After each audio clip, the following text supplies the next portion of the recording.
नमस्कार शेतकरी बंधूंनो, मी तुषार जाधव आजच्या या व्हिडिओमध्ये आपले सर्वांचे स्वागत करतो। आजच्या व्हिडिओमध्ये आपण माहिती बघणार आहोत की संत्रा मोसंबी आंबे बहाराचे संपूर्ण व्यवस्थापन। या व्हिडिओमध्ये आपण महत्त्वाचे मुद्दे बघणार आहोत। त्यामध्ये आहेत फळ तोडणीनंतरचे आपले जे काही फवारणी व खते त्या व्यवस्थापनाची आपल्याला गरज का आहे। तसेच दुसरा मुद्दा आपण बघणार आहोत आपल्या बागेला आपण योग्य वेळी ताण केव्हा देऊ शकतो। त्यानंतर ताण अवस्थेत जी काही आपली नवतीमध्ये गर्भधारणा होत असते या गर्भधारणा होण्यासाठी आपण काय नियोजन करू शकतो। त्यानंतर बघणार आहात ताण अवस्थेमध्ये आपल्याला कोणकोणती कामे करायची आहे जेणेकरून आपल्याला जास्तीत जास्त उत्पादन घेण्यास मदत होईल। त्यानंतर ताण जी आपली भारी जमीन असते, भारी जमीनमध्ये ताण न बसल्यास आपल्याला कोणती फवारणी करणं गरजेचं आहे ही माहिती आपण बघणार आहोत। त्यानंतर बागेला ताण बसला आहे हे कसे ओळखावे, त्यानंतर पहिले पाणी देण्याची योग्य वेळ व पद्धत, खत व्यवस्थापन, तसेच ज्या काही आपल्या संत्रा व मोसंबीमधल्या महत्त्वाच्या किडी व रोग आहे यांचे व्यवस्थापन कसे करता येईल ते बघणार आहेत। त्यानंतर संत्रा व मोसंबीमधील सगळ्यात महत्त्वाची समस्या जी असते ती म्हणजे फळांची गळ। ही फळांची गळ रोखण्यासाठी आपण काय काय उपाययोजना करू शकतो याविषयी आपण माहिती बघणार आहोत। आता संत्रा आणि मोसंबीच्या बहारांबद्दल बोलायचे झाले तर संत्रा आणि मोसंबीमध्ये साधारण आपले 3 बहार येत असतात। त्यातील पहिला असतो तो आपला आंबिया बहार। आंबिया बहाराबद्दल आपण विचार केला तर आंबिया बहार हा आपला साधारणतः जानेवारी ते फेब्रुवारी या दरम्यान आपल्याला फुलोरा अवस्थेत असते व संत्र्याचा विचार केला तर त्याची काढणी आपली ऑक्टोबर ते नोव्हेंबर या दिवसांदरम्यान चालत असते। आता बघितले तर यावर्षी पाऊस लवकर आला त्यामुळे ज्या आपण मृग बहाराच्या बागा तानावरती सोडलेल्या होत्या या बागांमध्ये आपली लवकर नवती फुटली व या नवतीमधून आपल्याला अपेक्षित पाहिजे तेवढी फुलधारणा झाली नाही व त्यामुळे अपेक्षित उत्पन्न मिळालं नाही। बऱ्याच बागायतदारांनी असे केले की जे काय आपलं बाग कमी फुटलेला होता त्यामुळे जी काही फुलधारणा झालेली आहे ती फुलधारणा रसायनांच्या साहाय्याने गाळून देऊन व आता आंबे बहारासाठी तयारी करत आहेत। परंतु सध्या आता बघितले तर 80% बागा या आंब्या बहारासाठी धरण्यासाठी बागायतदार इच्छुक आहेत। परंतु आंब्या बहार धरताना आपल्याला आपल्या जमिनीचा प्रकार तसेच आपले जे काही हवामान आहे या हवामानाचा विचार करून तसेच आपल्याकडे पाणी किती प्रमाणात उपलब्ध आहे या सर्व गोष्टींचा विचार करणे गरजेचे आहे। समजा आपल्याकडे पाहिजे तेवढ्या प्रमाणात पाणी उपलब्ध नसेल व आपल्याला एप्रिल आणि मे मध्ये पाण्याचा मोठ्या प्रमाणात ताण बसणार असेल अशा वेळी आपल्याला आपली बाग या आंब्या बहाराला न धरता पुढच्या मृग बहारासाठी त्याची तयारी करणे गरजेचे आहे। या सर्व गोष्टींचा विचार करून आपण पाहिजे तो बहार घेऊ शकता। त्यानंतर महत्त्वाचं असतं संत्रा किंवा मोसंबी बाग खाली झाल्यानंतर बरेचसे बागायतदार हे आपल्या संत्रा व मोसंबीला पाहिजे त्या प्रमाणामध्ये खत व्यवस्थापन तसेच फवारणी व्यवस्थापन करत नाही। आता संत्रा आणि मोसंबीचा विचार केला तर आपण साधारणतः एका झाडावरती धरले तर 2 ते 3 हजार फळे सर्वसाधारणपणे प्रत्येक झाडावरती आपण घेत असतो। आता हे जे काही आपले फळं आहे ते फळं पोचण्यासाठी आपली जे काही संत्र्याचे झाडं आहे, मोसंबीचे झाड आहे यांची मोठ्या प्रमाणामध्ये ऊर्जा खर्च होत असते। तसेच जे काही अन्नद्रव्य आपल्या झाडामध्ये असतात किंवा मुळांकडून उचलून घेतलेले असतात या अन्नद्रव्यांचा पुरेपूर वापर झालेला असतो। यामुळे आपल्या झाडाची पूर्णपणे झीज झालेली असते व ही झीज आपण भरून काढली नाही तर जी काही आपली नवती निघत असते, नवतीमध्ये जी गर्भधारणा होत असते या गर्भधारणेला मोठ्या प्रमाणामध्ये धोका निर्माण होऊ शकतो। यासाठी आपल्याला जी काही आपली फळ तोडणी होईल, आता समजा आंब्या बहाराची ऑक्टोबर ते नोव्हेंबर दरम्यान जी फळ तोडणी होणार आहे त्या फळ तोडणीनंतर आपल्याला खतांचा डोस तसेच फवारणीमधून खत व्यवस्थापन किंवा स्ट्रेसमधून बाहेर काढण्यासाठी फवारणी घेणं अत्यंत गरजेचं आहे।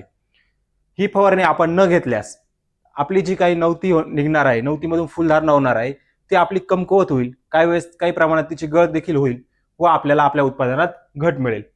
तर जी काही आपल्याला फवारणी करायची आहे त्यामध्ये आपण एक चांगल्या प्रकारचं बुरशीनाशक त्यामध्ये आपण 22 घेऊ शकता 200 ग्राम 200 लिटर पाण्यासाठी। तसेच जे काही खोडकीड आहे किंवा सायट्रसिला वगैरे ज्या काही पेस्ट असतील आपल्या त्यांच्या नियंत्रणासाठी आपण थायोमिथोक्झाम 30% एफएस स्लेअर प्रो याचा वापर आपण करू शकता। तसेच फळ तोडणी केल्यानंतर जो काही ताण आलेला आहे बागेवरती तो ताण दूर करण्यासाठी आपण डॉक्टर आर्थोसिल 250 मिली प्रति 200 लिटर पाण्यासाठी। यामुळे जे काही जैविक अजैविक ताण आपल्या झाडावरती आलेले आहेत हे सर्व दूर करण्यास आपल्याला मदत होणार आहे। तसेच जे काही आपल्या झाडाच्या पोषणासाठी व नवतीच्या पोषणासाठी सूक्ष्म अन्नद्रव्ये लागत असतात. त्या सूक्ष्म अन्नद्रव्यांची पूर्तता करण्यासाठी आपण EDTA चिलेटेड मायक्रोन्यूट्रिएंट 100 ग्राम प्रति 200 लिटर पाण्यासाठी या प्रमाणात घेऊन फवारणी करू शकतात. ही फवारणी केली तर आपल्याला जे काही बुरशीजन्य रोग आहे आपल्या झाडावरती त्यांच्यावरती नियंत्रण मिळण्यास मदत होईल. तसेच जे काही आपल्या पेस्ट असतील, समजा आपला नागाळी असेल, थ्रिप्स असेल, तसेच सायट्रस सायला असेल, यासारख्या किडींचे देखील आपल्याला नियंत्रण मिळण्यास मदत होणार आहे. त्यानंतर महत्वाचं असतं ते जे काही आपल्या झाडाची झीज झालेली आहे ती झीज भरून काढण्यासाठी अन्नद्रव्य व्यवस्थापन करणं. याकरिता आपण जे काही नवतीच्या पोषणासाठी आपल्याला सर्वात महत्वाचा घटक असतो फॉस्फरस. तर फॉस्फरसची पूर्तता करण्यासाठी आपल्याला जे काही आपलं सिंगल सुपर फॉस्फेट असतं, सिंगल सुपर फॉस्फेट साधारणतः 500 ग्राम ते 1 किलो प्रति झाड. यामध्ये 500 ग्राम हे आपल्याला 8 वर्षाच्या झाडाला घ्यायचे आहे. त्यानंतर जे काही 8 वर्षाच्या पुढील झाडे असतील त्यांना आपल्याला साधारणतः 1 किलो या प्रमाणामध्ये आपले फॉस्फरसचा पुरवठा करणे गरजेचे आहे. कारण की फॉस्फरस हा आपला DNA आणि RNA स्ट्रक्चर होत असतं, त्यामधील एक महत्वाचा एलिमेंट आहे. त्यासाठी फॉस्फरसची उपलब्धता करणं गरजेचं आहे. तसेच जे काही आपली नवती आहे, नवतीमधील गर्भधारणेचं पोषण होण्यासाठी आपल्याला पोटॅशची पण काही प्रमाणात गरज असते. तसेच पोटॅश हा आपला नायट्रोजनला थोड्या प्रमाणामध्ये अटकाव करण्याचं काम करतो व त्यामुळे आपल्या शेंड्याची वाढ देखील कमी होत असते. याकरिता आपल्याला पोटॅश देखील घेणं गरजेचं आहे. तसेच जे काही आपले अन्नद्रव्य आहे त्या अन्नद्रव्यांचा अपटेक वाढवण्यासाठी आपण डॉक्टर बॅक्टूस पंचम गोल्ड प्रति झाड 50 ग्राम या प्रमाणात वापर करू शकतात. यामुळे जो काही आपल्या जमिनीमध्ये फिक्स झालेला फॉस्फरस व इतर अन्नद्रव्य आहे ते अन्नद्रव्य आपल्या पिकाला उपलब्ध करून देण्यास आपल्याला मोठ्या प्रमाणामध्ये मदत होणार आहे. यानंतर सर्वात महत्वाचा मुद्दा येतो तो म्हणजे बागेला ताण कधी द्यावा व कसा द्यावा. याबद्दल बोलायचे झाले तर आपल्या फळांची तोडणी झाल्यानंतर साधारणतः आपली जमीन हलकी असेल तर हलक्या जमिनीमध्ये आपल्याला साधारणतः एक पाणी दिल्यानंतर आपल्याला आपल्या बागा या तानावरती सोडणं गरजेचं आहे. या बागा तानावर सोडताना हलक्या जमिनीमध्ये आपल्याला साधारणतः 25 ते 30 दिवस अगोदर ताण देणं गरजेचं आहे, म्हणजे आपल्या बागेला व्यवस्थित ताण हा बसणार आहे. त्यानंतर जी काय आपली भारी जमीन असेल तर भारी जमिनीमध्ये आपल्याला 30 ते 45 दिवसांचा ताण देणं गरजेचं आहे, जेणेकरून जी काय आपली झाडाची स्ट्रेस दिल्यामुळे जे काही झाडामधून आपल्याला जे कार्बोहायड्रेट्स आहेत ते आपल्या जी नवतीमधील गर्भ आहे तर तो गर्भ पक्का होण्यासाठी मदत करणार आहेत.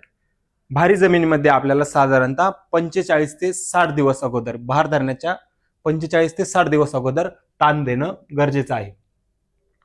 त्यानंतर जी काही आपण बाग ताण्यावरती सोडल्यानंतर आपल्याला आपल्या बागेमध्ये जी काही नवते निघत असतात, आता आपल्या दोनदा नवते निघत असतात. पहिली नवती ही आपली जून जुलैला निघत असते व दुसरी नवती ही आपली साधारणतः सप्टेंबर ते ऑक्टोबर मध्ये निघत असते. आता जे काय आपली पहिली समजा जून जुलैला आपली नवती निघालेली, आता ह्या नवतीवरतीच आपली साधारणतः जो काय सप्टेंबर ऑक्टोबर असतो तिथे आपली दुसरी नवती निघत असते व या दुसऱ्या नवतीमध्ये आपला मोठ्या प्रमाणामध्ये इथे फुलधारणेचा गर्भ असतो. या गर्भामधून आपले जो काही फुलधारणा होत असते ती फुलधारणा निघत असते. त्यामुळे आपल्याला जे काही आपली नवती निघणारी म्हणजे पहिली नवती निघेल किंवा दुसरी नवती निघेल अशा वेळी आपल्याला त्या नवतीसाठी फवारणी करणं अत्यंत गरजेचं आहे. त्यामध्ये नवती निघण्याच्या वेळेस आपल्याला सर्वात मोठा प्रॉब्लेम येतो सायट्रस सायला, तसेच आपलं लीफ मायनर यांचा मोठ्या प्रमाणामध्ये अटॅक होत असतो. यांच्या नियंत्रणासाठी आपल्याला त्यावेळी उपाययोजना करणे गरजेचे आहे. तसेच त्यावेळेस कोळी तसेच जी आपली कोळशी असते म्हणजे जिला आपण काळी माशी म्हणतो याचा देखील मोठ्या प्रमाणामध्ये प्रादुर्भाव होत असतो. याच्या नियंत्रणासाठी आपण देखील त्या काळामध्ये फवारणी करणं गरजेचं आहे. तर जेव्हा आपण बाग ताण्यावरती सोडतो तर बागेचा जो काही नवती आहे नवतीमधील गर्भ पक्का होण्यासाठी देखील फवारणी करणं गरजेचं आहे. या फवारणीचा उद्देश असा की जी काय आपली कायिक वाढ होणारे शाखीय वाढ होणारे त्या शाखीय वाढेला अटकाव करून जो काय आपला गर्भ आहे गर्भाला पूर्णपणे पोषण देणं हा आपला महत्वाचा उद्देश आहे. यामध्ये आपण जे काही गर्भ आहे त्या गर्भाच्या पोषणासाठी आपण 05234 200 ग्राम 500 ग्राम प्रति 200 लिटर पाण्यासाठी व त्यासोबत जो काही वेलीमधील हार्मोनल बॅलन्स आहे, जे काय आपले हार्मोन्स असतात, ऑक्झिन असेल, जिब्रेलिन असेल, सायटोकायनिन असेल, या सर्वांचा हार्मोनल बॅलन्ससाठी आपण प्रेगाफास्ट 500 मिली 200 लिटर पाण्यासाठी व जे काय आपल्या बर्डमध्ये फ्लॉवरचं फॉर्मेशन असतं मेल टू फिमेल कन्व्हर्जन करण्याचं काम करण्यासाठी आपण झिंक 200 लिटर पाण्यासाठी 100 ग्रॅम या प्रमाणामध्ये घेऊन फवारणी करू शकतात, जेणेकरून जो काय आपल्या नवतीमध्ये गर्भधारणा होणार आहे ती गर्भधारणा अतिशय सदृढ होईल व आपल्याला अपेक्षित प्रमाणे फुलधारणा मिळण्यास मदत होईल. त्यानंतर महत्वाचं असतं जे म्हणजे ताण अवस्थेमध्ये कोणती कामे करावी. तर ताण अवस्थेमध्ये जी काही आपण कामे करणार आहोत त्यामधील महत्वाचं काम म्हणजे आपल्या बागेवरची सल काढणे, ही आपण करू शकतात. त्यानंतर जे काही आपल्या वाळलेल्या फांद्या आहे, झाडावरील काही रोगट फळे आहे, ही रोगट फळे देखील आपण काढून घ्यावी व ही रोगट फळे काढल्यानंतर जी काही आपलं सल काढली, रोगट फळे काढली किंवा आपण फांद्या काढल्या वाळलेल्या, त्यानंतर आपल्याला जे काही डिंक्याचे पॅथोजेन्स असतील किंवा इतर काही बुरशी आहेत, कोलोट्रिकम वगैरे असेल, यांच्या नियंत्रणासाठी निर्जंतुकीकरण गरजेचं आहे. कारण आपण हे निर्जंतुकीकरण केलं नाही तर त्याचा आपल्याला जास्त प्रमाणामध्ये प्रादुर्भाव वाढू शकतो. हा प्रादुर्भाव रोखण्यासाठी आपण नॅनोशील्ड 2.5 मिली प्रति लिटर या प्रमाणात घेऊन आपण त्यावरती फवारणी करू शकतात, जेणेकरून जे काही आपले जीवाणू तसेच बुरशीचे काही स्पोर असतील तर ते आपल्याला नियंत्रण करण्यास मदत होईल. तसेच दुसरे महत्वाचे काम आपल्याला करायचे आहे ते म्हणजे बोर्डो पेस्टचा वापर. आता बोर्डो पेस्टचा वापर का करायचा आहे ते आपण पुढे बघू. याआधी आपण बघूया बोर्डो पेस्ट कशी तयार करावी. साधारणतः त्यामध्ये आपल्याला बोर्डो पेस्ट तयार करताना 1 किलो मोरचूत, त्यासोबत 1 किलो चुना, त्यासोबत 250 मिली साधारणतः आपल्याला क्लोरीपायरोफॉस प्लस सायपरमेथ्रिन असलेला हमला 550 व त्यामध्ये चांगलं स्टिकर, त्या म्हणजे बोर्डो पेस्ट आपल्या झाडाला टिकून राहील यासाठी करायचं आहे. हे सर्व प्रमाण आपल्याला घ्यायचं आहे 10 लिटर पाण्यासाठी. 10 लिटर पाण्यासाठी हे प्रमाण घेऊन आपल्याला आपल्या खोडावरती चांगल्या प्रकारे पेस्ट करून घ्यायची आहे. ही पेस्ट आपण करून घेतल्यास आपल्याला डिंक्या असेल, दुसरं खोडकीड असेल, तसेच इतर बुरशी व काही जे जीवाणू असतील ते जीवाणू, तसेच वातावरणात जे काही बदल होत असतात तर या बदलांपासून नियंत्रण मिळण्यासाठी आपल्याला मोठ्या प्रमाणामध्ये मदत होत असते. तसेच बोर्डो पेस्ट आपल्याला लावताना साधारणतः आपल्या झाडाच्या 3 ते 4 फूट एवढ्या अंतरापर्यंत लावणे गरजेचे आहे, जेणेकरून जो काही खोडकीड असेल तसेच डिंक्या असेल या सर्वांपासून आपल्याला नियंत्रण मिळण्यास मोठ्या प्रमाणामध्ये मदत होणार आहे. त्यानंतर महत्वाचा मुद्दा येतो की बागेमध्ये आपण जे काही आपण तानावर सोडलेली आहे त्यावेळेस मशागत करावी की नाही. तर आपली जमीन हलकी असेल तर हलक्या जमिनीमध्ये आपण मशागत करू शकता. हलक्या जमिनीमध्ये मशागत करायला काही अडचण नाही. जर आपली जमीन भारी असेल तर भारी जमिनीमध्ये साधारणतः मशागत करणे टाळावे, कारण की भारी जमिनीमध्ये आपण वॉटर होल्डिंग कॅपॅसिटी धरली तर भारी जमिनीची वॉटर होल्डिंग कॅपॅसिटी ही अगदी जास्त आहे. अशा ठिकाणी आपल्याला व्यवस्थित ताण देखील बसलेला बघायला मिळत नाही. आणि जेव्हा आपण या जमिनी मशागत करणार आहे या जमिनीची आपली सच्छिद्रता म्हणजेच पोरोसिटी मोठ्या प्रमाणात वाढणार आहे व त्यामुळे आपली पाणी धरून ठेवण्याची क्षमता देखील या जमिनीमध्ये मोठ्या प्रमाणामध्ये वाढणार आहे. तर आपल्याला भारी जमिनीमध्ये मशागत करणे टाळायचे आहे. तसेच हलक्या ते मध्यम जमिनीमध्ये आपण थोडीशी लवकर मशागत करू शकता, त्याला काही अडचण नाही. आणि आपल्याला मशागत करताना जे काही आपले खोड आहे, झाडाच्या खोडाच्या 4 ते 5 फूट जागा सोडून आपल्याला मशागत करणे गरजेचं आहे. तसेच यामध्ये महत्वाचं, मशागत करताना आपला रूट झोन जो आहे तो न तोडणे. जो काही आपल्या झाडाचा रूट झोन आहे तो रूट झोन आपला तुटणार नाही याची आपल्याला मशागत करताना काळजी घेणं गरजेचं आहे. कारण जेव्हा काही आपण मशागत करत असतो तर मशागत करताना जो काही आपला रूट झोन तुटणार आहे तर त्या रूट झोन मधून आपल्याला मोठ्या प्रमाणामध्ये जी काही आपली फायटोप्थोरा आहे, फायटोप्थोराचा प्रादुर्भाव जास्त झालेला बघायला मिळू शकतो. तसेच जे काही निमॅटोड्स आहेत, सिट्रस निमॅटोड, यांचा सुद्धा देखील आपल्याला मोठ्या प्रमाणामध्ये प्रादुर्भाव वाढल्याचं दिसू शकतं. कारण की ज्या मुळाला काही आपल्या जखमा होणार आहे त्या जखमांमधून हे जे काही बुरशी आहे आणि जे काही निमॅटोड्स आहे या निमॅटोडचा मोठ्या प्रमाणामध्ये प्रादुर्भाव वाढण्याची शक्यता असते. त्यामुळे जो काही आपला रूट झोन आहे तो रूट झोन तुटणार नाही याची आपल्याला मोठ्या प्रमाणामध्ये काळजी घेणं गरजेचं आहे. त्यानंतर आता आपण हे केलं, रूट झोन जमिनीची मशागत केली वगैरे, पुढे आपलं जो काय आपण पाणी देणार आहे, पाणी द्यायच्या वेळेस आपलं महत्वाचं काम असतं ते म्हणजे खतांचा डोस देणं. तर हा खतांचा डोस देण्या अगोदर आपल्याला माती परीक्षण करणं गरजेचं आहे. कारण माती परीक्षण आपण जेव्हा करतो तेव्हा आपल्याला जमिनीचे जे काय आपले रासायनिक, जैविक, भौतिक हे तिन्ही गुणधर्म कळतात. तसेच जो काय आपल्या जमिनीचा पीएच, ईसी, तसेच आपल्या जमिनीचा मध्ये कॅल्शियम कार्बोनेट किती आहे याची देखील आपल्याला माहिती मिळते. आता पीएच बद्दल बोलायचे झाले तर पीएचचा हा अन्नद्रव्यांच्या उपलब्धतेवरती मोठ्या प्रमाणामध्ये परिणाम होत असतो. अन्नद्रव्यांची उपलब्धता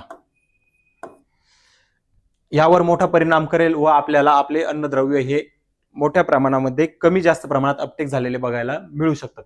त्यानंतर जमिनीचा ईसी म्हणजे साधारणतः यामध्ये आपण आपल्या जमिनीमध्ये क्षारांचे प्रमाण किंवा आपली जमीन किती प्रमाणामध्ये इलेक्ट्रिक कंडक्ट कॅरी करू शकते याचे प्रमाण समजते. त्यानंतर कॅल्शियम कार्बोनेट.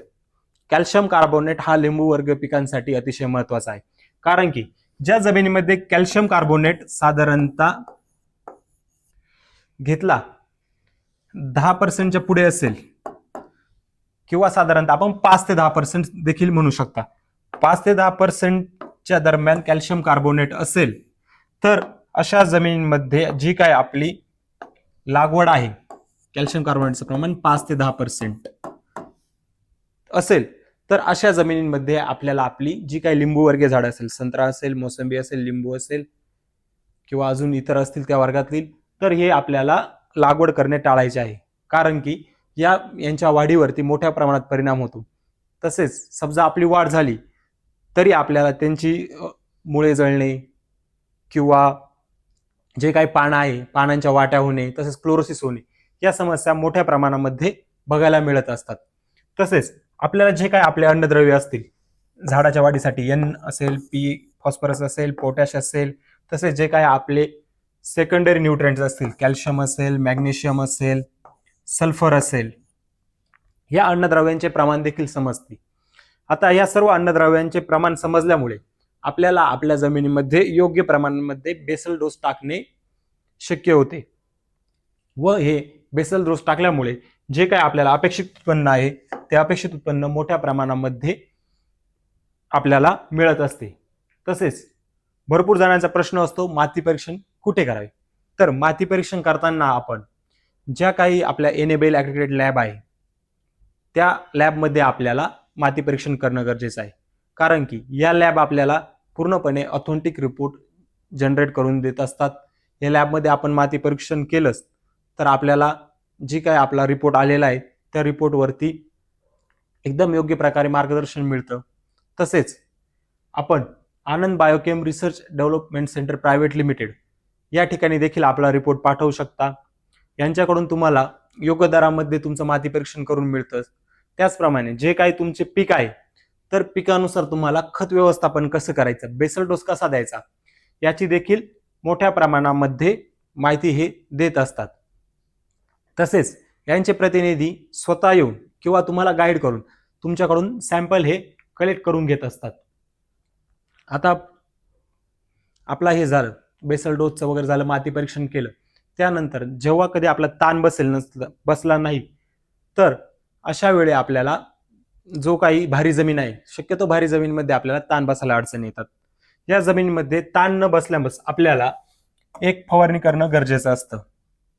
ही फवारणी जी काय आपलं सेंट्रल रिसर्च म्हणजे राष्ट्रीय जे काही संशोधन केंद्र आहे त्यांनी आपल्याला फवारणी सुचवली आहे. त्यामध्ये सायकोसिल्स म्हणजे आपलं ट्रिपल सी लिओसिन 400 मिली 200 लिटर पाण्यासाठी, त्यासोबत चमत्कार, एकतर तुम्ही लिओसिन वापरू शकता किंवा चमत्कार 400 मिली प्रति 200 लिटर पाण्यासाठी व त्यासोबत 0,5234 500 ग्राम या प्रमाणामध्ये वापरून तुम्ही आपल्या काळ्या जमिनीमध्ये किंवा भारी जमिनीमध्ये ताण बसलेला नसेल तर अशा ठिकाणी तुम्ही फवारणी करू शकतात. अजून भरपूर शेतकऱ्यांना प्रश्न पडलेला असेल की पॅक्लोब्युट्राझॉल पण रिकमेंड केले जाते. पॅक्लोब्युट्राझॉल 23% SC. आता पॅक्लोब्युट्राझॉलच्या बाबतीत बोलायचे झाले तर पॅक्लोब्युट्राझॉल सुद्धा साधारणतः 300 ते 350 ml पर एकर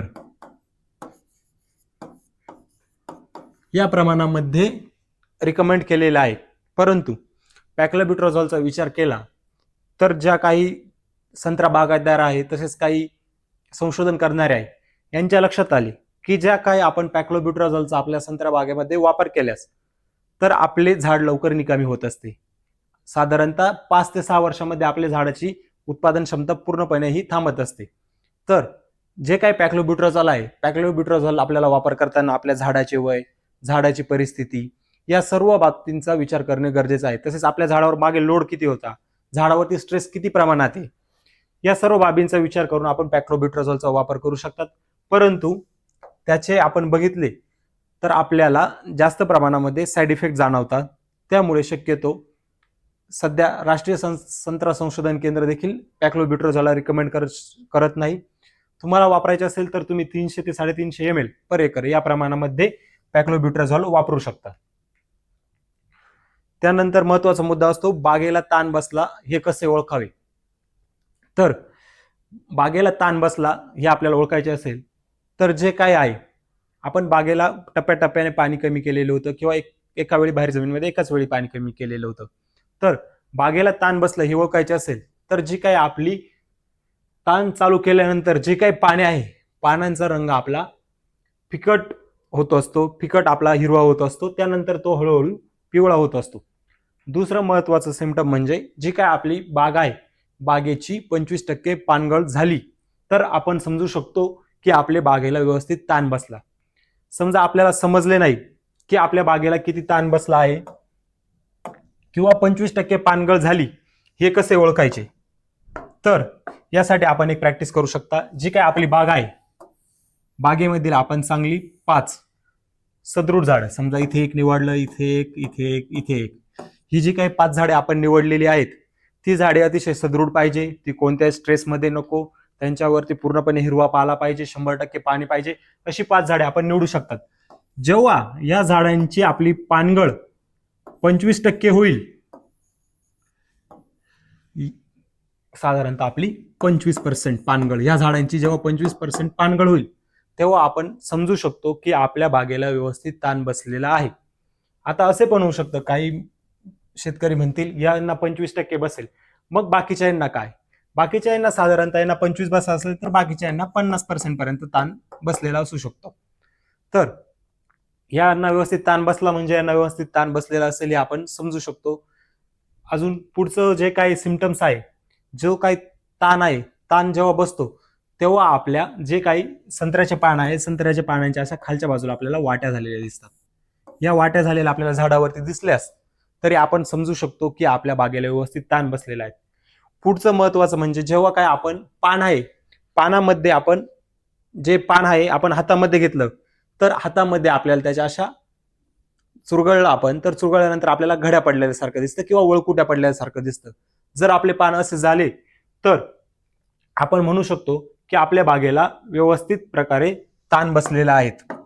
तसेच जो काही हा ताण आहे तो ताण अतिशय जास्त 50% पेक्षा जास्त बसणार नाही याची देखील आपल्याला काळजी घेणं गरजेचं आहे. साधारणतः आपले 50%च्या आसपास ताण गेलेला असेल, काही झाडांना काही 25% असेल तर अशा ठिकाणी आपण पहिले पाणी देऊ शकता. आता ताण बसला तर ताण बसल्यानंतर आपल्याला पहिले पाणी देण्याची योग्य वेळ, आपण जे काही आता सिम्पटम्स बघितले, जे काही लक्षणं बघितले ताणाची, तर ते ताणाची लक्षणे आपल्याला दिसल्यास आपण आपल्या बागेला पहिलं पाणी देऊ शकता. आपल्याला पहिलं पाणी द्यायला काहीही हरकत नाही. तर पाणी देण्यापूर्वी आपल्याला जी काही खते आहे तर ती खते आपल्याला देणं गरजेचं आहे. ही खते देताना आपल्याला साधारणतः जे काही आपल्या संत्र्याचं झाड असेल, साधारणतः संत्र्याच्या झाडाचा शेप आपण घेतला असं, तर जे काही आपलं खोड आहे तर खोडाच्या साधारणतः जी काही दुपारी 12च्या दरम्यान जी काही परीघ पडतो, जी काही सावली पडते, तर त्या सावलीच्या बाजूने आपल्याला गोलाकार रिंग करून यामध्ये आपल्याला रिंग पद्धतीने खतं देणे गरजेचं आहे. ही रिंग साधारणतः आपल्याला 3 ते 4 इंच खोल 3 ते 4 इंच खोल अशी रिंग करून त्यामध्ये खतं टाकणं गरजेचं आहे. त्यानंतर आपण हे खतं टाकून झाल्यानंतर आपलं जे काही बाग आहे बागेला आपण पाणी व्यवस्थापन करू शकतात. आता भरपूर जणांचं म्हणणं असतं की बागेला पाणी देण्याची योग्य वेळ कोणती, म्हणजे आपल्याला व्यवस्थित प्रकारे ताण वगैरे बसलेला असेल तसेच आपल्याला व्यवस्थित प्रकारे उत्पन्न मिळू शकतं. तर जी काही आपली वेळ आहे योग्य वेळ आपण पहिले पाणी देऊ शकता ते म्हणजे आपला डिसेंबरचा शेवटचा आठवडा ते आपला जो काही जानेवारीचा पहिला 15वाडा म्हणजे साधारणतः आपलं 21 डिसेंबर ते 15 जानेवारी या दरम्यान आपण आपल्या बागेला पाणी देऊ शकता. ही आपली पाणी देण्याची योग्य वेळ आपण समजू शकतो. यावेळेस आपण आपल्या बागेला पाणी देऊ शकता व आपल्या बागेचा ताण तोडू शकतात. तसेच पहिले पाणी आहे आपण पहिले पाणी देणार आहोत ते पहिले पाणी आपल्याला थोडं हलकं द्यायचंय म्हणजे वरचीवर आपल्याला ओले करायचं आहे. त्यानंतर जे काय आपण चिंबवणीचे पाणी देणार आहेत ते चिंबवणीचे पाणी आपल्याला मोठ्या प्रमाणामध्ये देणं गरजेचं आहे. आता जो काय आपण पाणी देण्या अगोदर बेसल डोस टाकणार आहोत तर तो बेसल डोस कशा प्रमाणात असावा व कसा असावा. तर जो काय बेसल डोस आहे तर बेसल डोस आपल्याला त्यामध्ये आपल्याला NPK पुरवणं गरजेचं आहे. तसेच काही जे आपले मायक्रो ऑर्गॅनिझम्स आहेत जे अन्नद्रव्यांचा अपटेक वाढवण्यासाठी गरजेचे आहे ते देखील आपल्या बागेला देणं गरजेचं आहे. त्यासाठी आपण पहिल्या पर्यायामध्ये सिंगल सुपर फॉस्फेट 500 ग्राम ते 1 किलो झाडाच्या वयानुसार 500 ग्राम ते 1 किलो या प्रमाणात देऊ शकतात. त्यानंतर दुसऱ्यांदे जे काही MOP आहे MOP 300 ग्राम ते 500 ग्राम या प्रमाणामध्ये व जे काही आपले नत्रस्फुरद पालाश आहे त्यांचा अपटेक वाढवण्यासाठी डॉक्टर बॅक्टोज NPK गोल्ड 25 ग्राम प्रति एकर प्रति झाड व त्यासोबत पंचम गोल्ड 50 ग्राम प्रति झाड या प्रमाणामध्ये देऊ शकतात. दुसरा आपल्याकडे पर्याय आहे तो म्हणजे 8-21-21 त्यानंतर आपलं 9-24-24 किंवा 10-26-26 याचा आपण साधारणतः 300 ते 500 ग्राम व त्यासोबत आपण 200 ते 400 ग्राम MOP 25 ग्राम NPK गोल्ड ग्रॅन्युअल्स व पंचम गोल्ड 50 ग्राम प्रति झाड या प्रमाणामध्ये दुसऱ्या पर्यायामध्ये वापर करू शकतात. यामध्ये तिसरा पर्याय जो आपल्याकडे अवेलेबल आहे तो म्हणजे 1840 किंवा मार्केटमध्ये ज्या इतर आपल्या बॅलन्स ग्रेड उपलब्ध आहेत त्यामध्ये 15-15 किंवा भरपूर कंपन्यांचं 19-19 तसेच सध्या मार्केटमध्ये कॉम्प्लेक्समध्ये 20-20-20 हे सुद्धा आपल्याला मिळत आहे.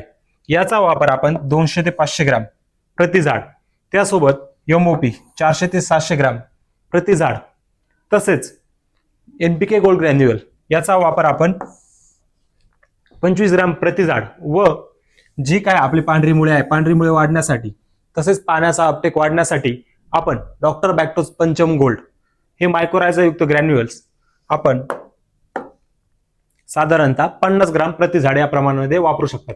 त्यानंतर खतांचा पुढचा डोस आपल्याला द्यायचा आहे तो म्हणजे आपली फळे बोरे आकाराच्या अवस्थेत असताना यामध्ये आपल्याला आपण युरिया द्यायचा असेल तर वातावरणाचा अंदाज घेऊन त्यामध्ये आपण युरिया साधारणतः झाडाचे वय बघून 300 ग्राम त्यानंतर सिंगल सुपर फॉस्फेट 200 ते 500 ग्राम व MOP 300 ते 350 ग्राम तसेच डॉक्टर बॅक्टोज NPK गोल्ड 25 ग्राम व त्यासोबत डॉक्टर बॅक्टोज पंचम गोल्ड ग्रॅन्युअल्स 50 ग्राम प्रति झाड या प्रमाणामध्ये देऊ शकतात.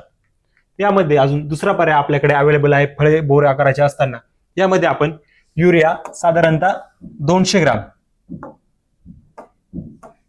त्यासोबत जे काय आपलं 1840 असेल 15-15 असेल 8-21-21 असेल 9-24-24 असेल 14-14 12-32-16 हे काही पण आपल्याकडे अवेलेबल असेल ते साधारणतः 200 ते 300 ग्राम व त्यासोबत MOP 300 ते 500 ग्राम या प्रमाणामध्ये व त्यासोबत डॉक्टर बॅक्टोज NPK गोल्ड ग्रॅन्युअल्स 25 ग्राम प्रति झाड व डॉक्टर बॅक्टोज पंचम गोल्ड 50 ग्राम प्रति झाड या प्रमाणामध्ये देऊ शकतात. तिसरा जो काय आपला डोस असेल तर तो आपल्याला आपली फळे लिंबू आकाराचे असताना देणं गरजेचं आहे. यामध्ये आपण 8-21-21, 9-24-24, 10-26-26, साधारणतः 300 ते 500 ग्राम. त्यामध्ये एमओपी 200 ते 400 ग्राम व डॉक्टर बॅक्टोज एनपीके गोल्ड ग्रॅन्युअल्स व पंचम गोल्ड ग्रॅन्युअल्स याचा वापर करू शकतात. त्यानंतर जी काय आपली नवीन नवती निघणार आहे, नवतीमधून जे काय आपलं हे निघणारे फुलधारणा होणारे, कळी निघणारे, तर आपल्याला साधारणतः आपलं फवारणी व्यवस्थापन करणं गरजेचं आहे. तर अशा ठिकाणी जेव्हा आपण पहिलं पाणी देऊ, पहिले पाणी दिल्यानंतर जी काय आपली पालवी निघायला किंवा नवती निघायला सुरुवात होते, तर अशा वेळेस आपल्याला मोठ्या प्रमाणामध्ये सायट्रस सायलाचा प्रादुर्भाव बघायला मिळत असतो. हा सायट्रस सायलाचा प्रादुर्भाव जो काय आपला जो सायट्रस ग्रीनिंग नावाचा जो काही रोग आहे, तो रोग सुद्धा देखील मोठ्या प्रमाणात वाढ होऊ शकतो. त्यासाठी आपल्याला एक चांगलं बुरशीनाशक, त्यामध्ये आपण साप घेऊ शकता. सायट्रस सायलाचा लीफ मायनरचा प्रादुर्भाव रोखण्यासाठी कॉन्फिडर 100 मिली. तसेच जो काय आपला नवीन पालवी निघणारे, फ्लश निघणारे, त्या फ्लशला चालना देण्यासाठी व कळी बाहेर पाडण्यासाठी आपण त्यासाठी डॉक्टर ग्रो 400 मिली प्रति 200 लिटर पाण्यासाठी किंवा इन्स्टाबिऑन याचा वापर करू शकतात. या दोन उत्पादनाच्या वापराने जी काही आपली नवीन पालवी निघणारी, कळी बाहेर निघणारी, ती कळी आपली लवकर बाहेर निघायला मदत होईल व एकसारखी आपली सर्व बाजूला मोठ्या प्रमाणामध्ये फुलधारणा होण्यास मदत होणार आहे. त्यानंतर दुसरी फवारणी जी महत्वाची असते ती साधारणतः आपली पहिले पाणी दिल्यानंतर 12 ते 15 दिवसांनी. तर या फवारणीमध्ये जे काही महत्वाचा आपला एम असतो ती म्हणजे आपली कळी लवकर बाहेर निघाली पाहिजे व त्यानंतर आपल्या कळीला मोठ्या प्रमाणामध्ये फुलधारणा झाली पाहिजे. तर अशा वेळी आपल्याला एक चांगलं सिस्टमिक आंतरप्रवाही बुरशीनाशक जाणं गरजेचं आहे. त्यासाठी आपण मेरिऑन वापरू शकता 80 मिली.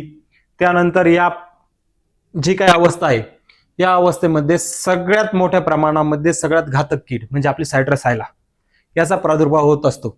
तर याला जे काही कंट्रोल करण्यासाठी तिथे देखील आपल्याला चांगलं जे काही आपलं हे आहे कीटकनाशक वापरणं गरजेचं आहे. यामध्ये सोलोमन याचा वापर 200 मिली.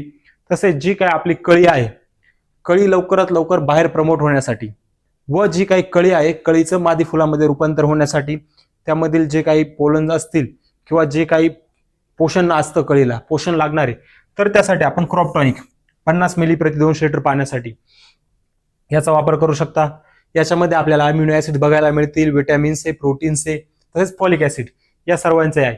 तसेच काही भागांमध्ये ढगाळ वातावरण वगैरे असेल तर अशा ठिकाणी जे काही हार्मोनल इनबॅलन्स होतं, तर हार्मोन इनबॅलन्स देखील आपल्याला सुधारणं गरजेचं आहे व आपली कळी देखील प्रमोट होणं गरजेचं आहे.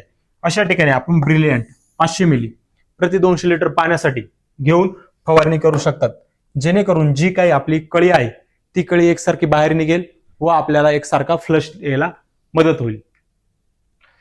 त्यानंतर सेटिंग अवस्था साधारणतः जी आपली पहिले पाणी दिल्यानंतर 30 ते 45 दिवसाच्या दरम्यान साधारणतः येत असते.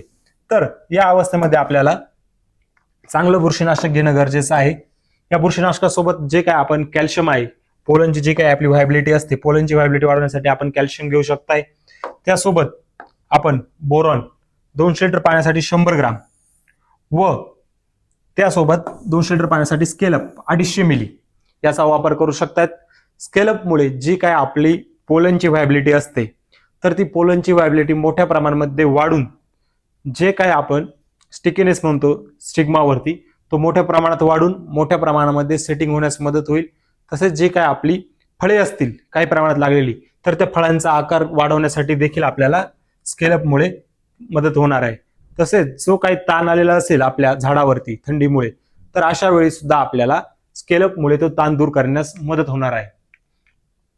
पुढची फवारणी आपण करत असतो ती म्हणजे साधारणतः जी काय आपली फळांची साईज होत असते, साधारणतः आपली 45 दिवसाच्या पुढे साईज व्हायला सुरुवात होते, तर साधारणतः आपली धरलं तर 180 दिवसाच्या आसपास पर्यंत आपली साईज चालू असते. या अवस्थेमध्ये साईजसाठी आपल्याला फवारणी करणं गरजेचं आहे. तसेच जे काही आपले कीड रोग आहे त्यांच्यासाठी आपल्याला फवारणी करणं गरजेचं असतं. आता बागेल विचार केला तर संत्रा बागायतदार जवळपास 4-5 साधारणतः महिना 1.5 महिना फवारणी करत नव्हते, पण आताची परिस्थिती बघितली तर आपल्याला प्रत्येक 15 ते 21 दिवसांनी आपल्या संत्रा बागेवरती फवारणी करणं गरजेचं आहे. त्यामध्ये आपण चांगलं बुरशीनाशक घेऊ शकता, कोणत्या पण कंपनीचं, त्यामध्ये आम्ही स्कोर दिलेला आहे, स्कोर घेऊ शकता. त्यासोबत एक चांगलं कीटकनाशक जे काही सायट्रस सायला असेल, लीफ मायनर असेल, हे असेल, किंवा यामध्ये आपण परिस्थिती बघून कोळीनाशक मायटीसाइड्स, कोळीसाठी एखादं चांगलं कीटकनाशक घेऊ शकतात. तसेच आपली जी काही फळांची साईज आहे, तर फळांची साईज होण्यासाठी आपण साईज फास्ट 400 मिली याचा देखील वापर करू शकतायत. त्यानंतर जे काही फळांच्या वाढीसाठी आपल्याला अन्नद्रव्य लागत असतात, फॉस्फरस, पोटॅश, त्यासाठी आपण या कॉम्बिनेशन मध्ये 05234 500 ग्राम प्रति 200 लिटर पाण्यासाठी या प्रमाणामध्ये वापर करू शकता. त्यानंतर महत्वाचा मुद्दा असतो की आपण संत्रा असेल तर संत्र्यासाठी आपल्याला एकसारखा जो काय आपला पिवळा कलर असेल किंवा ऑरेंज कलर असेल तो येण्यासाठी आपण काय करू शकतो, तर त्यासाठी आपण फवारणीद्वारे केरोडो ज्यामध्ये ऑर्गॅनिक पोटॅश आहेत त्याचा वापर करू शकतो. त्याच्यासोबत बोरोलामाइनचा देखील आपण वापर करू शकता व साईज फास्ट याचा आपण वापर करू शकतात. तसेच आता आपण जी काय आपली फवारणी व्यवस्थापन आहे हे बघितलं. आता आपण महत्वाची किडी व रोग आपल्या संत्रा मोसंबी बागेवरती कोणते येतात त्याबद्दल थोडक्यात माहिती घेऊ. तर त्यामध्ये महत्वाची कीड म्हणजे सगळ्यात भयंकर कीड जी आहे संत्रा मोसंबी किंवा लिंबूवर्गीय झाडं घेतले तर लिंबूवर्गीय झाडांमध्ये सर्वात महत्वाची कीड म्हणजे ती सिट्रस सायला. बऱ्याच भागामध्ये त्याला साखऱ्या नावानं देखील ओळखलं जातं. तर ही कीड साधारणतः जेव्हा आपल्या बागेला नवीन नवती फुटते, साधारणतः म्हणजे समजा जून जुलै, पहिला अटॅक हा आपल्याला जून जुलैमध्ये बघायला मिळतो जेव्हा आपली नवती होते, आणि साधारणतः दुसरा प्रादुर्भाव आपल्याला सप्टेंबर ते ऑक्टोबर या दरम्यान बागेला जेव्हा नवती निघणार आहे अशा वेळी आपल्याला बघायला मिळत असतो.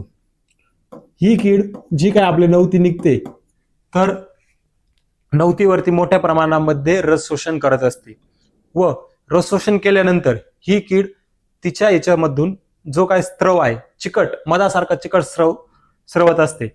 यामुळे मोठ्या प्रमाणामध्ये ते काळ्या कलरची, ज्याला आपण कोळशी पण म्हणू शकतो, ब्लॅक फ्लायमुळे पण आपली कोळशी येते, यामुळे देखील आपल्याला कोळशी येत असते, जी काही काळा थर निर्माण होणार आहे पानावर, त्यामुळे पानाची आपली प्रकाश संश्लेषण प्रक्रिया मंदावणार आहेत व आपला मोठ्या प्रमाणामध्ये ऱ्हास होणार आहे.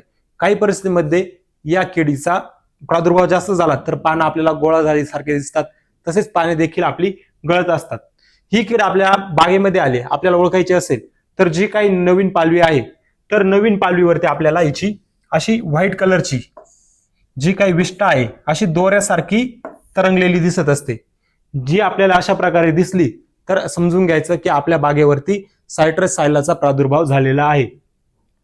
सायट्रस सायलाचा प्रादुर्भाव रोखण्यासाठी आपल्याला जे काही असेल सुरुवातीपासून उपाययोजना करणं गरजेचं आहे. समजा आपल्याला शक्य असल्यास आपण 10 ते 15 एकरी या प्रमाणामध्ये चिकट सापळे देखील लावू शकतात.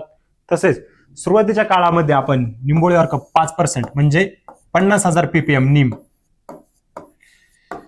याची देखील फवारणी करू शकतात, जेणेकरून ते किडीला अँटीफिडंट आणि रिपेलंट म्हणून काम करेल. तर रासायनिक नियंत्रणामध्ये आपण इमिडाक्लोप्रिड 0.5 मिली प्रति लिटर, नाहीतर आपण ऍक्ट्रा थायोमिथोक्झाम 25% 0.3 ग्राम प्रति लिटर या प्रमाणामध्ये घेऊन फवारणी करू शकताय. तसेच डायमिथोएट 30% EC म्हणजेच रोगरचा देखील आपण 2 मिली प्रति लिटर या प्रमाणामध्ये वापर करू शकतात. व सगळ्यात भारी म्हणजे सोलोमन 1 मिली प्रति लिटर या प्रमाणामध्ये घेऊन आपल्या सायट्रस सायला नियंत्रणासाठी आपण वापर करू शकतात. त्यानंतर महत्वाची जी कीड असते ती म्हणजे आपली जेव्हा आपली पालवी निघते किंवा नवती निघते, नवती निघण्याच्या वेळेस थ्रिप्स किंवा नागळी याचा मोठ्या प्रमाणामध्ये प्रादुर्भाव होत असतो. तर थ्रिप्स जो आहे तो आपला जो काही पान आहे पानांवरती असं खरवडून व त्यामधून रस शोषून मोठ्या प्रमाणामध्ये घेत असतात. त्यामुळे आपल्या झाडावरती आपल्या पानांवरती मोठ्या प्रमाणामध्ये आपल्याला कर्लिंग वगैरे झालेली देखील बघायला मिळते. तसेच जी काही नागाळी आहे, नागाळी जी काही आपली नवीन कोवळी पानं निघणारी कोवळी पानांवरती आपल्याला मोठ्या प्रमाणामध्ये जी काही नागमोडी वळण आहे तर नागमोडी वळण घालून मोठ्या प्रमाणामध्ये इम्पॅक्ट करत असते. यांचा प्रादुर्भाव आपल्याला सेटिंग अवस्थेत देखील बघायला मिळतो. थ्रिप्सचा प्रादुर्भाव आपल्याला सेटिंग अवस्थेत झाले तर आपल्याला फळं अशी ही या प्रकारे दिसतात. फळांचा पूर्णपणे आपला कलर जात असतो, फळांना मोठ्या प्रमाणात खरवडत असते, त्यामुळे आपल्याला मोठ्या प्रमाणात इम्पॅक्ट दिसतो. तसेच जो काय आपला लीफ मायनर आहे नागाळी सुद्धा फळावरती आपल्या वाढून अशा प्रकारचे नागमोडी वळण करून फळाला चंदेरी कलरचा आकार ही देत असते. नागाळी आणि थ्रिप्स नियंत्रणासाठी आपल्याला फवारणी घ्यायची असेल तर फवारणी आपल्याला साधारणतः सकाळी 10 वाजेच्या आत घेणं गरजेचं आहे, कारण की नागाळीची जी माशी असते, प्रौढ माशी, ती आपली साधारणतः सकाळच्या दरम्यान मध्ये जेव्हा आपलं मॉइश्चर वातावरणामध्ये असेल अशा वेळी मोठ्या प्रमाणात अंडी घालत असते. अशा वेळी आपण नियंत्रणासाठी फवारणी घेऊ शकतात. त्यामध्ये आपण दोन्हीचं कॉम्बिनेशन म्हणून आपण इमिडाक्लोप्रिड त्यासोबत कंट्रोल TRM याची फवारणी घेऊ शकता. दुसरं अबामेक्टिन कंट्रोल TRM याची देखील आपण थ्रिप्स आणि याच्या नियंत्रणासाठी फवारणी घेऊ शकताय. त्यानंतर जास्तच प्रादुर्भाव असेल तर आपण डेलिगेट स्पिनेटोरम जे येतं आपलं ते किंवा स्पिंटॉर जे आहे त्याचे आपण साधारणतः 75 मिली प्रति एकर 75 ml पर एकर या प्रमाणामध्ये फवारणी घेऊ शकता. ही फवारणी घेतल्यास आपल्याला नक्कीच जे काय आपले थ्रिप्स आणि नागाळी आहे तर यांच्यावरती नियंत्रणासाठी हमखास मदत मिळणार आहे. यानंतर पुढचं महत्वाचं आहे कोळी. साधारणतः आंबे बहारमध्ये आपल्याला कोळीचा प्रादुर्भाव जास्त बघायला मिळत असतो. जेव्हा आपला कोळी आहे, कोळीच्या वाढीसाठी आपल्याला उष्ण आणि कोरडे हवामान लागत असते किंवा बागेला पाण्याचा ताण बसलेला लागत असतो. तर साधारणतः कोळीचा प्रादुर्भाव आपल्याला हा बघितलं तर पहिला प्रादुर्भाव आपल्याला बघायला मिळेल जो काय आहे मार्च एप्रिल या महिन्यामध्ये मोठ्या प्रमाणामध्ये आपल्याला कोळीचा प्रादुर्भाव बघायला मिळत असतो. कोळीच्या प्रादुर्भावाची मेन लक्षणं बघायची झाली तर जी कोळी कीड आहे आपली पानाच्या खालच्या बाजूने राहत असते व पानाच्या खालच्या बाजूने रस शोषण करते व जास्त प्रादुर्भाव झालाच तर या किडीचे आपल्याला पानं नाही का तांबूस कलरचे झालेले दिसतात व ही पाने नंतर गळून जात असतात. तसेच या किडीचा प्रादुर्भाव आपल्या फळावरती देखील तो असतो. आपली फळे देखील तांबूस रंगाची होऊन गळून जात असतात. त्यामुळे आपल्याला या किडीचं नियंत्रण वेळीच करणं गरजेचं आहे. तसेच साधारणतः आपल्याला सप्टेंबर ते ऑक्टोबर महिन्यात देखील या किडीचा मोठ्या प्रमाणामध्ये प्रादुर्भाव बघायला मिळत असतो. या किडीच्या नियंत्रणासाठी आपण जे काही मायटीसाइड्स आहे त्यामध्ये आपण डायकोफॉल 2.5 मिली प्रति लिटर किंवा प्रोपॅगाइट 57% EC 1 मिली प्रति लिटर किंवा फेनपायरिप्रॉक्झिमेट 1 मिली प्रति लिटर सोबत अबामेक्टिन 0.5 मिली प्रति लिटर व सगळ्यात हर्बलमध्ये इफेक्टिव्ह म्हणजे कंट्रोल TRM 2 मिली प्रति लिटर या प्रमाणामध्ये वापरू शकतात. तसेच या किडीच्या नियंत्रणासाठी आपण सल्फरचा देखील वापर करू शकतात. फक्त सल्फरचा वापर करताना आपल्याला एक काळजी घ्यायची आहे की जेव्हा आपलं जास्त हाय टेम्परेचर असेल तर हाय टेम्परेचरमध्ये आपल्याला सल्फरचा वापर करायचा नाही. आपण सल्फरची सकाळी किंवा संध्याकाळी फवारणी करू शकता व वातावरणात साधारणतः 35 डिग्रीच्या पुढे टेम्परेचर गेलं तर सल्फरचा आपण डोस कमी करून त्याची 1 ग्राम प्रति लिटर या प्रमाणामध्ये फवारणी करू शकतात. पुढचा आणि सगळ्यात महत्वाची कीड म्हणजे जी काय आपली साधारणतः आपल्याला दिसते ती म्हणजे आपल्या ऑगस्ट ते ऑक्टोबर म्हणजे फळ परिपक्वतेच्या कालावधीमध्ये ही कीड आपल्याला मोठ्या प्रमाणामध्ये दिसते. तर ती आहे आपली रस शोषक पतंग म्हणजेच फ्रूट सकिंग मॉथ. आता हा पतंग जो काय आहे तो पूर्णपणे आपल्याला रात्रीच्या वेळी प्रादुर्भाव करत असल्याचे जाणवते किंवा दिसते. रात्रीच्या वेळीच हा प्रादुर्भाव करत असतो आणि दिवसा बघितलं तर जे काय आपले आजूबाजूचे झाडं असतील किंवा बाजूला आपल्या वेली वगैरे किंवा गवत असेल तर गवतावरती ही कीड राहत असते. संध्याकाळच्या वेळी ही कीड जे काय आपलं फळ आहे तर फळावरती आपला जो काही तिचा माउथ पार्ट आहे माउथ पार्ट टाकून अशा प्रकारे त्यामधून रस शोषून घेत असते. तर यामुळे मोठ्या प्रमाणामध्ये जी काही बुरशी आहे बुरशीचा शिरकाव होतो व त्यानंतर साधारणतः 2 ते 3 दिवसामध्ये मोठ्या प्रमाणात फळगळ होते. आता आपल्याला फ्रूट फ्लाय आणि याचं ओळखायचं असेल तर यामध्ये जे काय आपलं फ्रूट सकिंग मॉथ म्हणजे रस शोषक पतंग याचा अटॅक जेव्हा आपण फळ खाली पडतं फळ दाबल्यानंतर रसाची आपल्याला बाहेर चिरकांडी किंवा पिचकारी उडल्यासारखे दिसते तर तो सिम्पटम म्हणजे आपला झाला फ्रूट सकिंग मॉथचा. व दुसरा जो काही फ्रूट फ्लाय आहे तर फ्रूट फ्लाय मध्ये म्हणजे फळमाशीमध्ये जो काही सिम्पटम आहे तर त्यामध्ये आपल्याला आळ्या पडलेल्या दिसतात. हे याचे दोन डिफरंट सिम्पटम्स आहेत. या किडीचे नियंत्रण करायचे असेल तर आपल्याला सर्वात पहिले म्हणजे जे काय आपल्याला आहे लाईट ट्रॅप लावणं गरजेचं आहे. एकरी साधारणतः आपण 4 ते 5 लाईट ट्रॅप लावू शकतात. तसेच या किडीमध्ये फोटोफॉबिक म्हणजे प्रकाशापासून दूर किंवा प्रकाशाला आपण असं म्हणू शकतो प्रकाशापासून दूर राहण्याची या किडीमध्ये हे आहे त्यामुळे ही कीड लाईटकडे जास्त अट्रॅक्ट होत नाही, त्यामुळे तिचा आपला प्रादुर्भाव कमी झालेला मिळू शकतो. तसेच दुसरा महत्वाचा मुद्दा म्हणजे बागेची स्वच्छता करणे. बागेच्या स्वच्छता करण्यामध्ये आपल्याला बागेमध्ये जे काही तण आहे तर त्याची पहिल्यांदा आपल्याला हे करायची आहे. तसेच जी काय आपल्या आजूबाजूला समजा गुळवेल असेल, परत बासनवेल असेल, या वेलींवरती या किडीची अळी मोठ्या प्रमाणामध्ये वाढत असते, तर या वेली आपल्याला नष्ट करणं गरजेचं आहे. दुसरं, याला आपण पॉइझन बेड्स तयार करू शकतो. तर पॉइझन बेड मध्ये आपण 200 ग्राम गुळ प्लस त्यामध्ये कोणत्याही चांगल्या प्रकारचं कीटकनाशक, त्यामध्ये तुम्ही क्लोरो घेण्याऐवजी थायोमिथोक्झाम घेऊ शकता किंवा मॅलेथिओन. थायोमिथोक्झाम लिक्विड फॉर्म मधलं घेऊ शकता. थायोमिथोक्झाम साधारणतः 20 ml. हे सर्व आपल्याला 2 लिटर पाण्यामध्ये घेऊन जी काय आपली बकेट आहे किंवा तुम्ही जे काही आपलं रुंद झाकणाचे जे काही असेल घरामध्ये डबा वगैरे ते करू शकता. व साधारणतः आपल्याला या पॉइझन ट्रॅपचे 7 ते 8 एकरी ट्रॅप लावणं गरजेचं आहे. कारण की जो काही हा वास आहे या वासाकडे अट्रॅक्ट होऊन हा पतंग मोठ्या प्रमाणात येईल व ते शोषण केल्यानंतर याचं मोठ्या प्रमाणामध्ये नियंत्रण मिळण्यास मदत होईल. किंवा यामध्ये आपण अजून एक करू शकतो, जे काही आपलं फळं आहे पडलेली ते फळं आपण घेऊन किंवा जे काय आपलं व्हिनेगार किंवा जे काय आपला संत्रा आहे संत्र्याचा ज्यूस करून त्यामध्ये कीटकनाशक टाकून त्याचा देखील आपण एक पॉइझन ट्रॅप बनवू शकता. त्यामुळे त्याचे आपल्याला नियंत्रण होण्यास मदत होईल. नंतर पुढचा मुद्दा आहे दूर करणे. ही कीड साधारणतः रात्रीच्या वेळी ऍक्टिव्ह असते, त्यामुळे हिचा सगळ्यात जास्त प्रादुर्भाव आपल्याला 7 ते 11 वाजेच्या दरम्यान बघायला मिळत असतो. या दरम्यान आपण जी काय आपलं वारा ज्या दिशेने येत आहे त्या दिशेने आपण दूर केल्यास तर या किडीचा आपल्याला नक्कीच प्रादुर्भाव कमी बघायला मिळेल.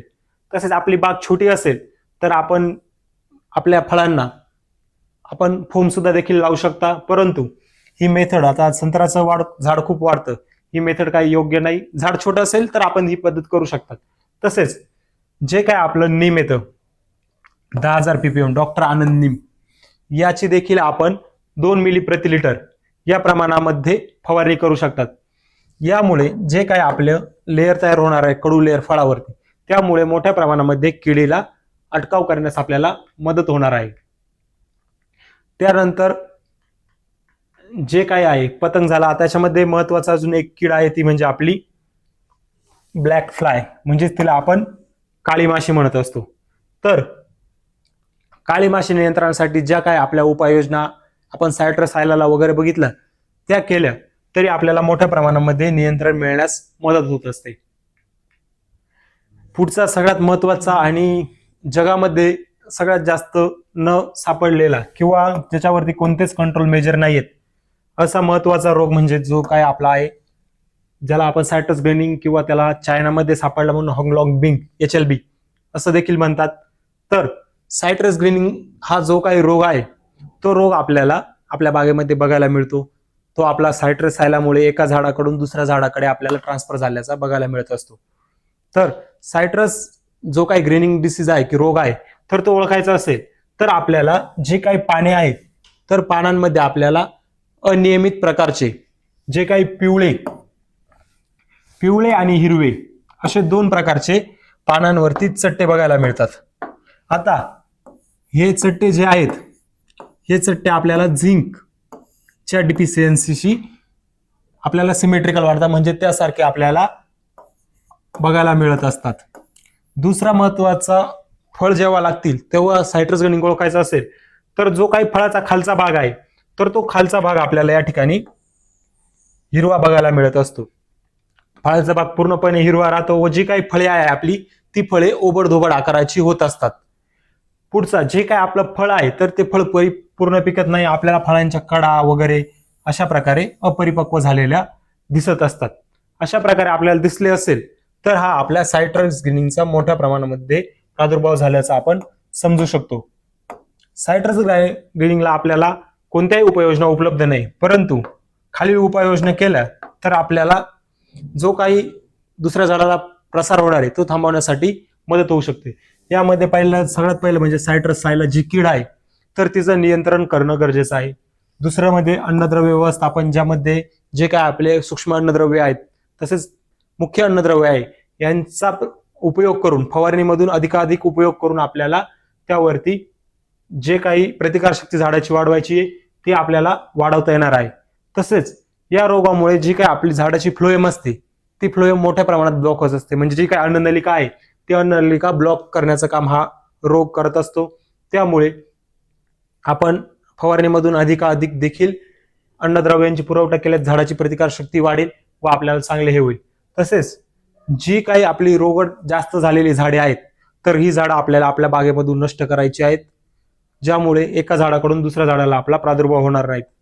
त्यामध्ये जे काही अँटीबायोटिक्स पण येतात मार्केटमध्ये, त्यामध्ये स्ट्रेप्टोसायक्लिन असेल, कासुगामायसिन असेल, व्हॅलिडामायसिन असेल, या 3 अँटीबायोटिकचा आपण देखील वापर करू शकतात. परंतु ही अँटीबायोटिक्स पाहिजे तितक्या प्रमाणामध्ये आपलं जे काही रोग आहे, जो काही हा जीवाणूमुळे रोग होतो कॅन्डिबॅक्टस लॅक्टेरिब्रियम, तर याचा प्रादुर्भाव रोखण्यासाठी आपल्याला मदत करतील. परंतु हा त्याचा प्रादुर्भाव फक्त थोड्या पिरियडसाठी रोखण्यासाठी आपल्याला मदत करणार आहे. त्यावरती परफेक्ट असं सोल्युशन देखील हे अँटीबायोटिक्स आपल्याला देणार नाही. त्यानंतर सर्वात महत्वाचा पुढचा म्हणजे डिंक्या गमोसिस, जो काय आपला फायटोप्थोरा नावाच्या बुरशीमुळे मोठ्या प्रमाणामध्ये होत असतो. तर जेव्हा केव्हा आपल्या याच्यावरती डिंक्या आलेले असेल, झाडावरती आपल्याला डिंक्या आलेला असेल तर पहिलं आपल्याला त्यामध्ये पहिलं काम करणं गरजेचं आहे. ते म्हणजे जो काही चाकू असेल, चाकूच्या साहाय्याने जोपर्यंत आपल्याला पांढरे लाकूड दिसत नाही तोपर्यंत तो डिंक खरवडून काढायचा आहे. नंतरून तो डिंक खरवडून काढल्यानंतर त्यावरती आपल्याला रिडोमिल गोल्ड किंवा टफ फाईट 90% याची पेस्ट करणं गरजेचं आहे, किंवा बोर्डो पेस्ट याचा देखील आपण वापर करू शकतात. यामध्ये सगळ्यात बेस्ट आपल्याला जी राहील ती म्हणजे आपली टफ फाईट 90ची पेस्ट, कारण की यामध्ये आपल्याला पोटॅशियम आणि फॉस्फरस याच्यायुक्त हे बुरशीनाशक आहे. तर यामुळे आपल्या झाडाची प्रतिकारशक्ती देखील वाढेल व आपल्या झाडाला अन्नद्रव्याचा देखील पुरवठा होईल. तसेच जी काय टफ फाईट 90 आहे तर टफ फाईट 90ची देखील झाडावरती फवारणी करून घेणं गरजेचं आहे, जेणेकरून आपल्या झाडाची मोठ्या प्रमाणामध्ये प्रतिकारशक्ती वाढायला आपल्याला मदत होणार आहे. तसेच जैविक नियंत्रणामध्ये अतिशय महत्वाचं हे आपण केल्यास आपल्याला आपल्या याच्यावरती जो काही डिंक्या आलेला आहे डिंक्यावरती नक्कीच नियंत्रण करायला मदत होईल. तर जो काही डिंक्या आपण खरवडून काढणार आहे तर त्यासाठी आपण डॉक्टर बॅक्टोस डर्मस 500 ग्रॅम, त्यासोबत डॉक्टर बॅक्टोस फ्युरो 4K 500 ग्रॅम प्रति 10 लिटर पाण्यासाठी आपल्याला पेस्ट करायची आहे. व ही पेस्ट जे काय आपण डिंक्या खरवडून काढलेला आहे तर या डिंक्याच्या नियंत्रणासाठी त्या ठिकाणी आपल्याला वापरायची आहे. तसेच जे काय आपलं डॉक्टर बॅक्टोस डर्मस 4K फ्युरो 4K आहे तर हे आपल्याला ड्रेंचिंग मधून व जमिनीमधून देखील वापरायचं आहे. तर ते आपण 500 ग्राम प्रति एकर, दोन्ही पण 500 ग्राम प्रति एकर या प्रमाणामध्ये वापरून त्याचं नियंत्रण मिळवू शकता. पुढचा म्हणजे अतिशय महत्वाचा मुद्दा जो आहे तो म्हणजे जे काही आपले फळं आहेत तर फळांची आपल्याला मोठ्या प्रमाणामध्ये गळ बघायला मिळत असते. तर या गळीला कोणती कारणे आहेत व ही गळ का होते हे करण्यासाठी होते याची कारणे आपण पहिले जाणून घेऊ. तर त्यामध्ये पहिलं असतं जे म्हणजे हवामानातील बदल किंवा तापमानातील चढ उतार. बघायला गेलं तर आता मार्च एप्रिल किंवा फेब्रुवारीपासूनच घ्या, तापमानामध्ये चढ उतार जास्त होता. दिवसाचं टेम्परेचर जास्त होतं, रात्रीचं टेम्परेचर कमी होत असतं. जेव्हा ही परिस्थिती आपल्या बागेमध्ये येते किंवा आपल्या परिसरात येते तर अशा ठिकाणी जो काही स्ट्रेस येतो झाडावरती तर त्यामुळे फळगळ मोठ्या प्रमाणामध्ये होत असते. दुसरं म्हणजे आपला पाण्याचा ताण. जे काय आपण बागेला पाणी देतोय, बागेला उशिरा पाणी दिलं किंवा बागेला पाण्याचा ताण दिला तर अशा ठिकाणी देखील आपली फळगळ मोठ्या प्रमाणात होते. तसेच पुढचा मुद्दा म्हणजे अति पाऊस आणि दलदल. जेव्हा केव्हा आपल्याला पावसाळ्यामध्ये मोठ्या प्रमाणामध्ये फळगळ बघायला मिळते तर याला कारण म्हणजे अति पाऊस. जो काय आपला रोड झोन आहे, रोड झोन मध्ये जी पांढरी मुळे आहे तर त्या पांढऱ्या मुळ्यांच्या ठिकाणी आपल्याला ऑक्सिजन कमी प्रमाणात मिळतो व त्यांची जी काही कार्यक्षमता आहे ती कार्यक्षमता मोठ्या प्रमाणामध्ये कमी होत असते. ही कार्यक्षमता कमी झाल्यामुळे अन्नद्रव्यांचा अपटेक न झाल्यामुळे आपल्याला आपली फळगळ बघायला मिळत असते. त्यानंतर पुढचे आहे सूक्ष्म अन्नद्रव्यांचा अभाव. यामध्ये प्रामुख्याने जे काय आहे ते म्हणजे झिंक, फेरस आणि बोरॉन या 3 अन्नद्रव्यांच्या अभावामुळे मोठ्या प्रमाणामध्ये आपल्याला फळगळ झालेली बघायला मिळते. तर या अवस्थेमध्ये आपल्याला मोठ्या प्रमाणामध्ये जी काही फवारणी आहे, फवारणीमधून आपल्याला आपलं चिलेटेड झिंक असेल, चिलेटेड फेरस असेल, बोरॉन असेल यांची फवारणी करणं गरजेचं आहे. त्यानंतर पुढचे नत्राचा अभाव, म्हणजे नत्राच्या अभावामुळे आपली पालवी मोठ्या प्रमाणामध्ये कमी येते व जितक्या कमी प्रमाणात आपली पालवी असेल तितक्या कमी प्रमाणामध्ये आपल्या फळांचं पोषण व्हायला मदत होईल. जेवढी कमी पालवी तेवढं कमी फोटोसिंथेसिस, तेवढं कमी अंड आणि तेवढं कमी आपल्याला फ्रूट सेटिंग, तसेच नंतर आपली साईज व्हायला देखील अडचण होईल. त्यानंतर पुढचा जे काय आहे रोगामुळे, तर पुढचा मुद्दा म्हणजे ब्राऊन रॉट. तो होतो आपला फायटोप्थोरामुळे. फायटोप्थोरा या बुरशीमुळे जे काय आपले फळांचे देठ आहे, तर फळांच्या देठावरती तपकिरी रंगाचे आपल्याला सालाल किंवा तपकिरी रंगात झालेला दिसतो व त्यामुळे मोठ्या प्रमाणामध्ये फळगळ होते. तसेच जो काही कोलिओट्रिकम आहे, तर कोलिओट्रिकम मुळे देखील आपले मोठ्या प्रमाणामध्ये देठ हे सुकत असते व फळगळ होत असते. त्यामधील पुढचं किडींचा प्रादुर्भावामध्ये सायट्रसायला, रसशोषक पतंग, फळमाशी यांमुळे देखील आपले मोठ्या प्रमाणामध्ये फळगळ होत असते. ही फळगळ रोखण्यासाठी आपल्याला अतिशय इफेक्टिव्ह अशी फवारणी आहे, ती म्हणजे त्यामध्ये आपण एक चांगलं, समजा रोग आले आपल्याला वाटत असेल ब्राऊन रॉटमुळे आपला फ्रूट ड्रॉप होतोय, तर त्यासाठी बुरशीनाशक एक चांगलं, त्यानंतर कीड जाणत असेल तर किडीनुसार आपण कीटकनाशक देखील घेऊ शकता. त्यासोबत अन्नद्रव्यांची पूर्तता करण्यासाठी बोरॉन 100 ग्राम व जी काय आपली गळ आहे ती गळ थांबवण्यासाठी आपण नॅफ्थॅलिक ऍसिटिक ऍसिड म्हणजेच डॉक्टर फिक्स 20 ते 40 मिली प्रति 200 लिटर पाण्यासाठी आपण फवारणी करू शकतात. डॉक्टर फिक्सच्या वापरामुळे जी काय आपली गळ होणार आहे ती गळ आपल्याला कमी होण्यास मदत होणार आहे व त्यामुळे आपण मोठ्या प्रमाणामध्ये जी काय आपली ड्रॉपिंग होते ती ड्रॉपिंग आपण कमी करू शकतो. यामध्ये आपण संत्रा पिकाविषयी पूर्णपणे जी काय आपली माहिती आहे ती माहिती बघितलेली आहे. संत्रा पिकाविषयी आपल्याला काही समस्या असेल किंवा मार्गदर्शन हवे असेल तर जे काय आमचा आनंद क्रॉप गुरु ऍप्लिकेशन आहे, या ऍप्लिकेशनवरती आपण आपला संत्रा, मोसंबी तसेच लिंबू वर्गीय झाडांचा जे काही पिके आहेत त्यांचा प्लॉट रजिस्टर करू शकतात व आपल्याला त्यावरती मार्गदर्शन मिळू शकते. ही ऍप आपल्याला पूर्णपणे विनामूल्य आहेत. या ऍपमध्ये आपल्याला जे काय आपलं अन्नद्रव्य व्यवस्थापन असेल, खत व्यवस्थापन आहे, परत आपलं फवारणी व्यवस्थापन आहे, मशागतीचे कामे कधी करायचे, या आपल्या व्हरायटीनुसार, जमिनीच्या प्रकारानुसार, तसेच आपल्या आजूबाजूचे हवामान कसे आहे याच्या अंदाजानुसार पूर्णपणे 15-15 दिवसाच्या अंतराने आपल्याला व्यवस्थापन उपलब्ध होत असते. तर या ऍपवरती आपण जाऊन आपला संत्रा, मोसंबी व लिंबूचा प्लॉट रजिस्टर करू शकतात. तसेच जर आपण आनंद ॲग्रो केअरच्या चॅनलला नवीन असाल, आपण आनंद ॲग्रो केअरच्या चॅनलला सबस्क्राईब केलेलं नसेल तर आनंद ॲग्रो केअरच्या चॅनलला आपण सबस्क्राईब करून घ्या व ही माहिती आपल्याला आवडली असेल तर जास्तीत जास्त शेतकरी बंधूंपर्यंत पोहोचवा. तसेच जे काही आनंद ॲग्रो केअरचे सोशल मीडिया प्लॅटफॉर्म आहे याला देखील फॉलो करा. तसेच आपल्याला काही समस्या असेल तर आपण कमेंट बॉक्समध्ये देखील विचारू शकता व आपल्याला पुढील व्हिडिओ कोणत्या पिकाविषयी लागत आहे हे देखील आपण आपल्याला कमेंट बॉक्समध्ये सुचवू शकतात. धन्यवाद.